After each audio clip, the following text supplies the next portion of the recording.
سوال یہ ہے میلاد النبی منانے والوں سے، ہم عاشقان رسول ہیں، کوئی شک نہیں ہے، میں یہ پوچھتا ہوں کیا نماز پڑھ کے حضور کو راضی کریں گے یا بے نمازی رہ کر حضور کو راضی کریں گے؟ حضور کس سے راضی ہوں گے؟ حضور کن سے راضی ہوں گے؟ جو نماز پڑھتے ہیں۔ حلال کما کر حضور کو راضی کریں گے یا حرام کما کر حضور کو راضی کریں گے؟ حلال کما کے رسول اللہ خوش ہوں گے نا۔ ناچ گانے فحاشی اوریانی ڈی جے اور یہ ان چیزوں سے رسول اللہ خوش ہوں گے؟ حضور کن چیزوں سے خوش ہوں گے؟ سنت رسول داڑھی سجا کر امامہ سجا کر سروں پر حضور اس سے راضی ہوں گے یا غیروں کی نقالی کرنے سے حضور راضی ہوں گے؟ مائیں بہنیں بیٹیاں پردے میں رہ کر حجاب میں رہ کر حضور کو راضی کریں گے یا ننگے سر حضور کو راضی کریں گے؟ حضور کی محبت کا تقاضا تو یہ ہے، ہمارا نعرہ کیا ہے؟ یا رسول اللہ غلامی رسول میں موت بھی قبول ہے۔ موت آپ قبول نہ بھی کریں نہ، موت میں پھر بھی آنا ہے، موت سے کوئی نہیں بچ سکتا۔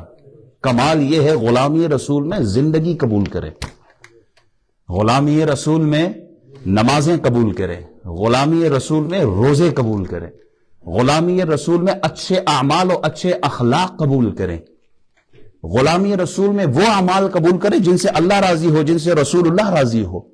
ماں باپ کو ناراض کر کے ان کے نافرمانی کر کے اللہ کا نبی راضی ہوگا؟ اللہ کے نبی نے تو صحابی کو واپس بھیجا، جا ماں کی خدمت کر، جہاد ایک طرف ہے، ماں کی خدمت کے لیے صحابی کو بھیجا ہے۔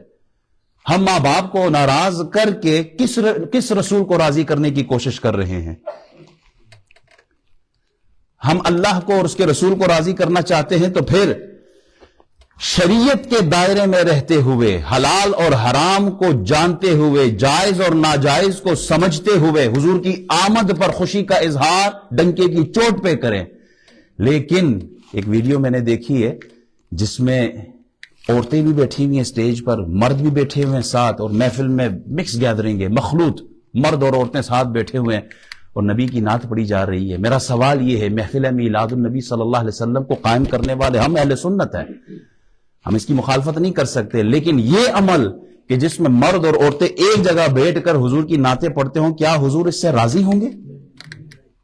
کیا رسول اللہ اس سے خوش ہوں گے کہ میرے امتی بیٹھ کر میری نعت پڑھ رہے ہیں؟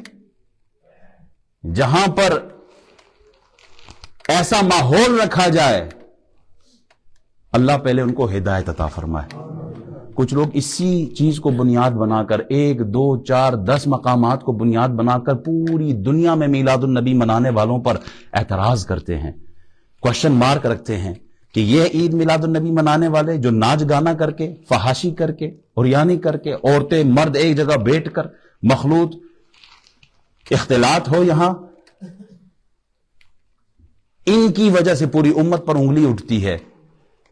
تو میں ان لوگوں سے جو ان کو بیس بنا کر میلاد النبی کی مخالفت کرتے ہیں انہیں بھی کہتا ہوں، خدا کا واسطہ اللہ سے ڈرو۔ حضور علیہ الصلوۃ والسلام کی آمد پر خوشی کا اظہار ہے،